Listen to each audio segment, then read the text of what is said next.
And there's a lot of challenges, I think, in edge computing environments. You know, first off, it's a distributed environment typically, and when there it is, hey, we don't really have full-time staff of people. There is not a mechanical engineer, there's not electrical folks, there's not database administrators, not security people, and all of a sudden, without all of this, is an autonomous environment. It is a standalone environment, and that's a lot of, that in and of itself creates a lot of challenges with physical security, with operations and maintenance, and what all that boils down to, in the end of the day, the challenge is, to sum it all up, is an efficient operational platform.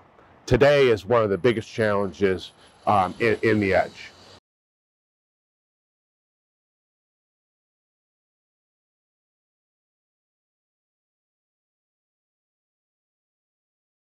I think the end user really can start to focus on how do they want to run the edge? How do they want to operate the edge? And then more importantly, I think, is really what is their business application? What are they trying to get out of the edge?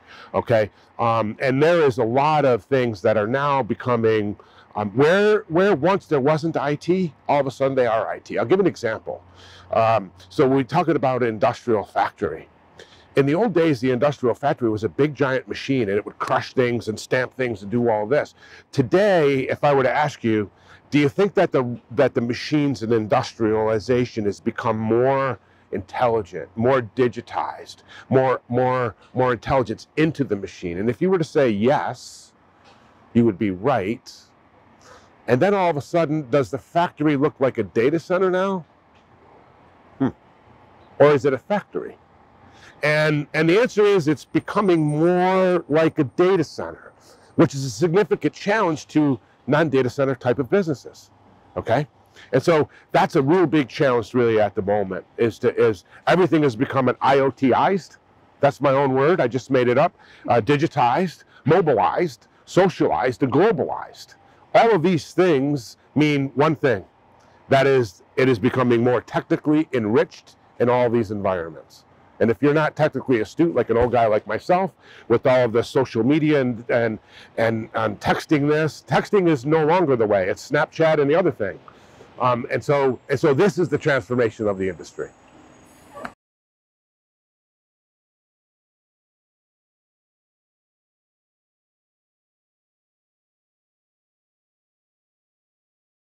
I think Schneider Electric is positioned better than most, if not the best in the world, for the following reasons. You know, Schneider Electric, first of all, wakes up every day. We really want to focus on making the world a better place to live. So sustainability, diversity, all of these things are really important to Schneider Electric. And then as it relates down to the industry, it's important for us that our products are made in the most sustainable way.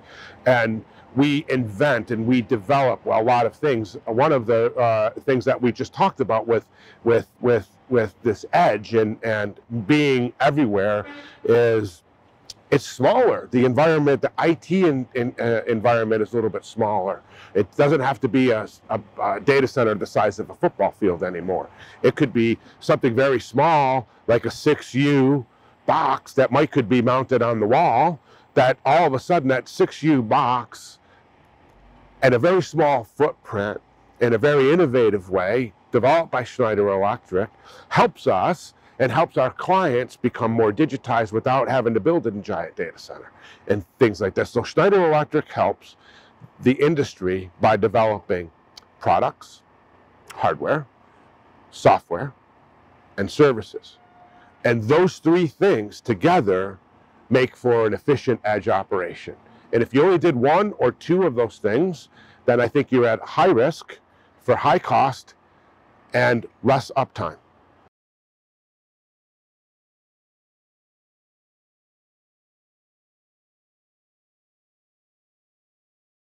I think three things.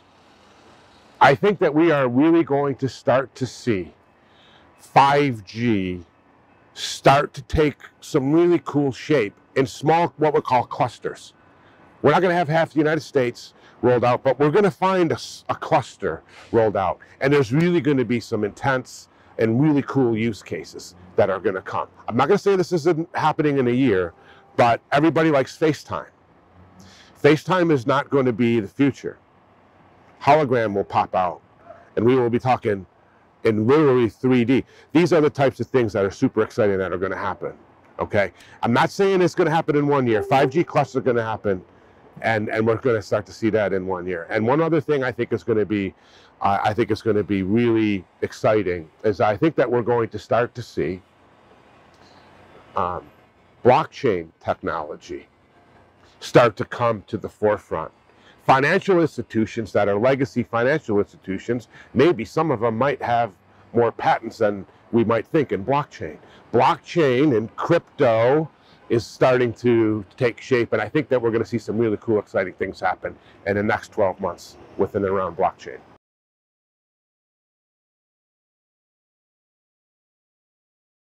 Well, I think events like this are incredibly important for the industry because thought leaders can come together in a safe environment and share ideas. And by the way, nobody's idea here is so far off that they get laughed at. So in events like this create innovation for people. It helps people innovate. That's number one. Number two, I think it's really important for the industry to come together and help others understand what is happening in the industry, what is the industry thinking, how is it going, and more importantly, how could it impact their business, how could it impact their life. And so these events are very, very, very important with getting that out. And then finally, I think what's really important about an event like this is that it helps broaden the message throughout the community, right? It's not just one person's view. It's not one company's view. It's the industry's view. And when we do these events, and they're always done in 3 or 4 different places within a year, right? That message then gets cascaded to a very, very large audience in a very unique way. I think it's very important. Thank you.